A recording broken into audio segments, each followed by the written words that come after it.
Dans cette vidéo, on va étudier les séries statistiques à une variable. Donc cette vidéo conclut l'étude des statistiques commencées dès le collège, et donc en particulier les séries à caractère discret. Et on va maintenant apprendre surtout à se servir de la calculatrice pour obtenir les éléments dont on a besoin pour étudier une série. Alors d'abord, on va rappeler les indicateurs de dispersion et en ajouter des nouveaux. Donc le premier indicateur de dispersion, c'est ce qu'on appelle la médiane. On se rappelle que la médiane, c'est une valeur de la série ou la moyenne de deux valeurs de la série qui va partager la série en deux sous-séries de même effectif qui correspondent à 50% des valeurs de la série chacune. Évidemment, il faut d'abord que la série soit triée dans l'ordre croissant. Alors pour déterminer cette médiane, on a vu comment faire au collège, à la main. Maintenant, on va évidemment faire ça à la calculatrice, puisque l'intérêt des statistiques, souvent, c'est que on manipule des données en grand nombre, et donc évidemment, ce serait très fastidieux de classer tout ça à la main et ensuite de répartir de façon à avoir la médiane. Donc le premier indicateur, la médiane. Ensuite, on va rajouter deux autres indicateurs qui vont permettre à nouveau de partager la série. Donc le premier quartile et le troisième quartile. Donc le premier quartile, en fait, il partage également la série en deux parties.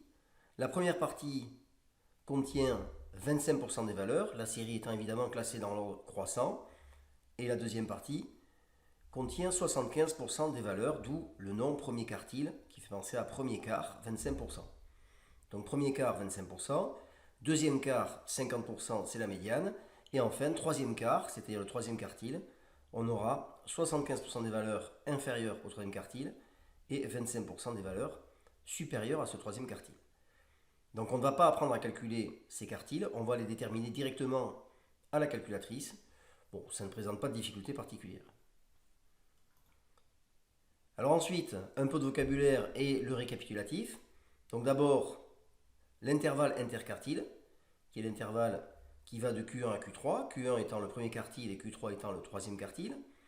L'écart interquartile, qui donne l'amplitude de l'intervalle interquartile, c'est-à-dire Q3 moins Q1. Et enfin, on va récapituler toutes ces données de dispersion dans un diagramme qu'on appelle diagramme en boîte. Et très important, ce diagramme doit être réalisé à l'échelle.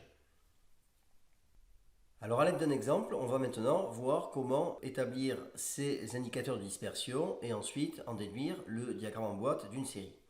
Donc on a ici un exemple avec une entreprise qui fabrique des tablettes de chocolat qui font aux alentours de 100 grammes. Donc on a ici des masses qui vont de 96 à 103 grammes. Et à chaque fois, on a les effectifs correspondants. Donc par exemple, on a 5 tablettes qui pèsent 96 grammes, on en a 4 qui pèsent 103 grammes, etc.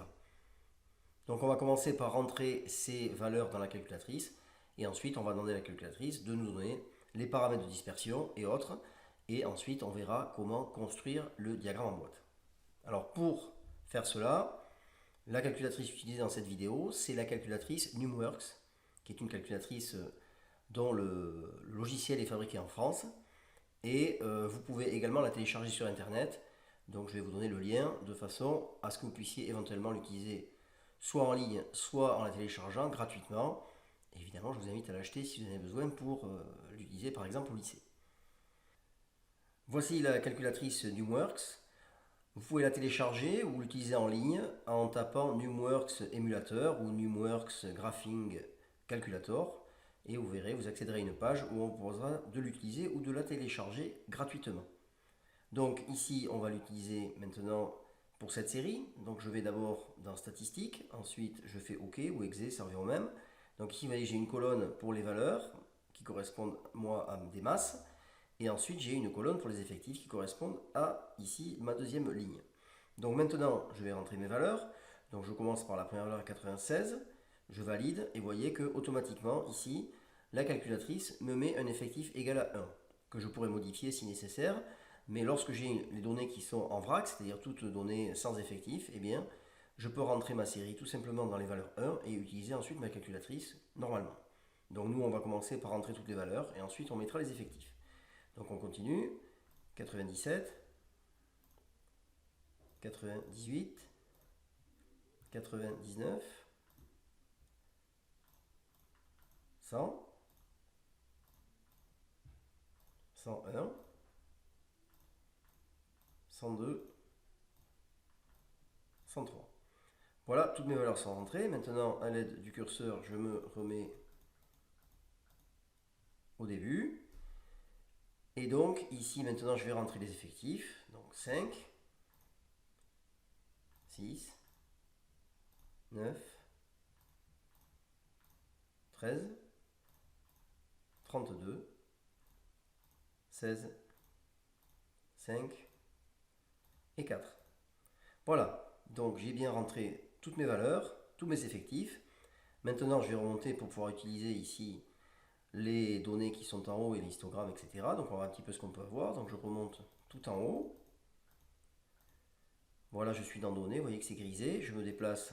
Alors là, j'ai l'histogramme de ma série, si je veux. Donc si je fais OK, ça m'affiche l'histogramme de ma série. Moi, c'est pas ce que je veux, donc je remonte.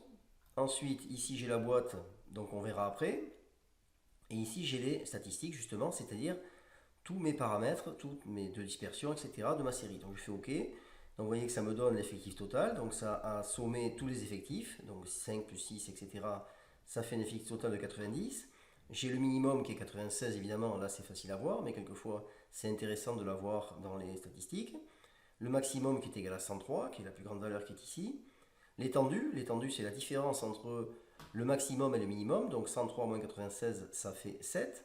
J'ai ici la valeur de la moyenne, qui est égale à 99, etc. On verra ça plus tard. L'écart type, on verra ça plus tard. Ensuite, si je descends un petit peu plus, j'obtiens ici le premier quartile, 99. Donc ça veut dire que j'ai 25% des valeurs qui sont inférieures à 99 et 75% qui sont supérieures à 99.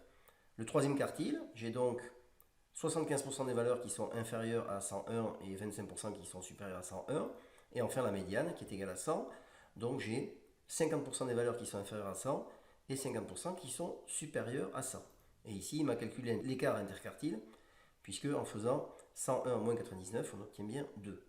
Et ici, il a sommé toutes les valeurs. Ensuite, on a d'autres paramètres ici qui ne nous intéressent pas. Donc ici, on récupère tout ça et on va les noter de façon à pouvoir construire notre diagramme en boîte.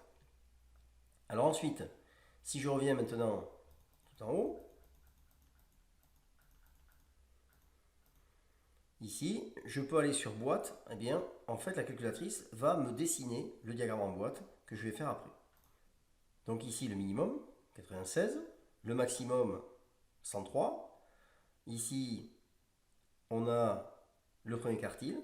Alors, on pourrait dire, mais on ne voit pas très bien comment, ce que ça fait. Alors, je peux également ici me déplacer. Vous voyez, premier quartile, 99. Je continue. Alors, on ne voit pas très bien ici, hein, mais c'est assez coloré. La médiane, 100. Je me déplace, le troisième quartile, 101. Et ici, le maximum, 103. Alors, vous voyez qu'on a tous les éléments pour faire notre diagramme en boîte. Et vous voyez bien la répartition. Donc ici, on voit que entre 96 et 99, les valeurs sont relativement dispersées, puisque la branche est longue ici, et ça correspond à 25% des valeurs. Ici, c'est un peu plus resserré, et ici, c'est un peu plus espacé. Donc ça permet un petit peu de voir là où il y a plus de raréfaction des valeurs, donc plus de concentration ici autour de 100, ce qui est normal, puisque l'objectif, c'est de fabriquer des tablettes de 100 grammes. Donc heureusement que la plupart des tablettes ont des masses proches de 100 grammes, et ensuite, plus on s'éloigne, et bien évidemment, plus il y a une dispersion des valeurs, puisqu'on s'éloigne de la valeur 100 grammes, qui est la valeur qu'on veut atteindre.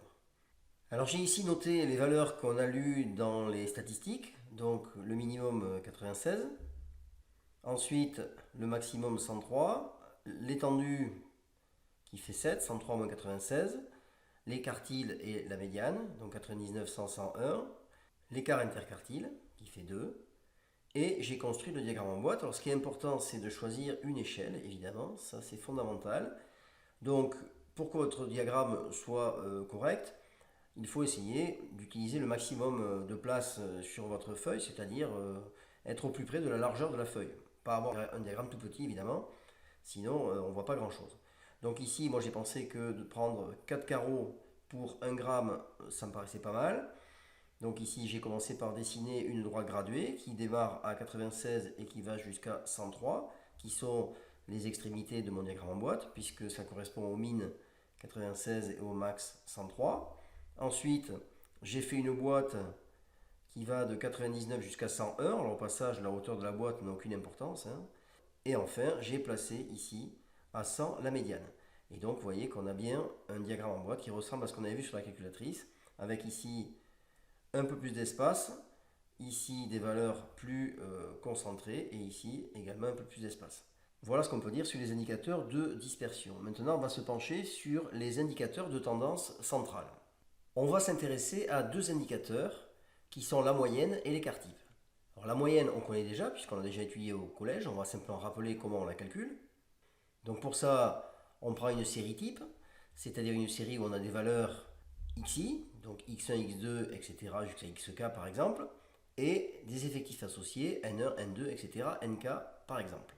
Pour calculer la moyenne, on sait qu'il faut prendre chaque valeur, la multiplier par son effectif, ensuite additionner avec le produit des deux suivantes, etc. jusqu'à la fin.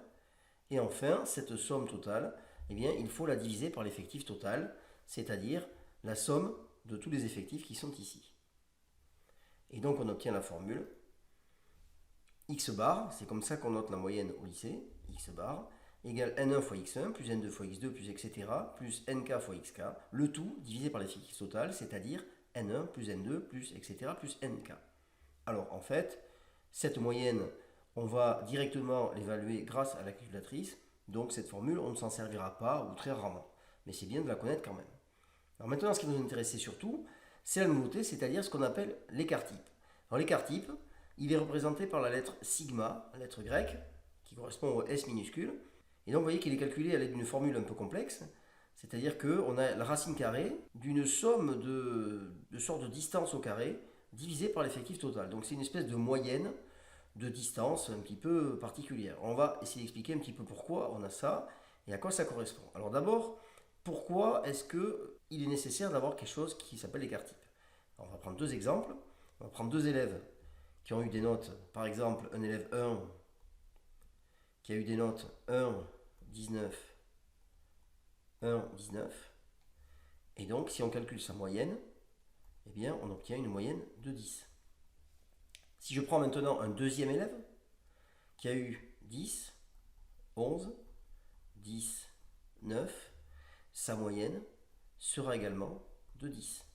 Et vous constatez pourtant que ça serait très étonnant que ces deux élèves aient la même appréciation, puisqu'il y en a un qui est extrêmement irrégulier, alors que l'autre est tout à fait régulier et moyen. Donc évidemment, on aimerait bien avoir un indicateur qui nous permette de révéler ce genre de différence sur deux séries comme celle-ci. Et bien c'est justement à ça que sert l'écart type, et on va expliquer sur un schéma un petit peu comment ça fonctionne. De façon à mieux visualiser ce que mesure l'écart type, on se donne une nouvelle série. Donc la série qui est ici a 20 valeurs qui correspondent au kilométrage effectué par des véhicules dans une entreprise. Donc on va représenter ces kilométrages sur un graphique de façon à pouvoir mieux évaluer l'écart type. Donc voilà, on a représenté sur le graphique. Donc on a ici nos différentes valeurs de la série. La première est ici, la dernière est ici, donc la 20e. Donc on a nos 20 valeurs. Et on a ici des segments qui représentent l'écart à la moyenne étant de 536,8.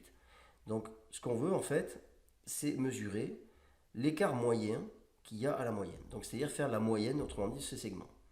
Alors, si on prend le premier, par exemple, x1 moins x bar, on voit qu'il va être négatif. Si on prend x2 moins x bar, on voit que cette fois-ci, il est positif. Par conséquent, si j'ajoute ce nombre et ce nombre, je ne vais pas additionner ces distances-là puisque ils vont s'absorber l'un l'autre, entre guillemets, et donc je ne verrai pas réellement l'écart qu'il y a entre les points et la moyenne. Donc pour éviter ça, ce qu'on peut faire, c'est à la place de prendre simplement ça, eh bien, c'est de mettre ces nombres au carré. Puisqu'à ce moment-là, on aura forcément quelque chose qui est systématiquement positif.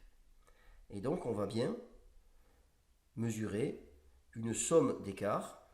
Alors évidemment, ce sont des distances au carré. Donc on va ensuite, pour avoir l'écart moyen, diviser par l'effectif total. Donc ici, il y a 20 valeurs. Donc on va faire x1 moins x bar au carré, plus x2 moins x bar au carré, plus etc. Et on va diviser par le nombre total de valeurs qui est 20. Et ensuite, de façon à avoir une espèce de distance, hein, on a vu qu'avec les distances, eh bien, on prend la racine carrée de la somme des carrés, eh bien, on va mettre tout ça sous la forme d'une racine carrée, de façon à mesurer l'écart moyen. Donc maintenant, on va voir comment évolue l'écart type quand justement l'écart d'un point à la moyenne est modifié. A l'aide de GeoGebra, j'ai refait le graphique précédent et ici j'ai demandé le calcul de la moyenne et ici j'ai demandé le calcul de l'écart type en utilisant les formules qu'on a vues précédemment. Maintenant, si ici par exemple je déplace un point, il faut également regarder l'écart type ici pour voir ce qui va se passer. Donc si je rapproche ici le point de la moyenne, vous voyez que mon écart type diminue. Si je l'augmente, eh bien vous voyez que mon écart type augmente. Alors évidemment, la moyenne est aussi modifiée, hein, puisqu'évidemment, la moyenne est calculée à l'aide des points. Donc si je remonte une valeur, forcément la moyenne va monter légèrement, et de la même façon, si je descends ma valeur, elle va baisser légèrement. Donc vous voyez que cet écart type rend bien compte de l'écart qu'il y a à la moyenne, et si je rapproche toutes mes valeurs assez près de la moyenne, je constate que dans ce cas-là, mon écart type devient beaucoup plus petit. Et donc, c'est dans ce cas-là que la moyenne sera un indicateur intéressant parce que ça permet de bien visualiser ce qui se passe au niveau de notre série. D'accord? Vous voyez qu'ici, j'ai ma moyenne et ici, vous voyez que l'écart type a fortement diminué. Voilà, ceci termine cette vidéo sur les statistiques.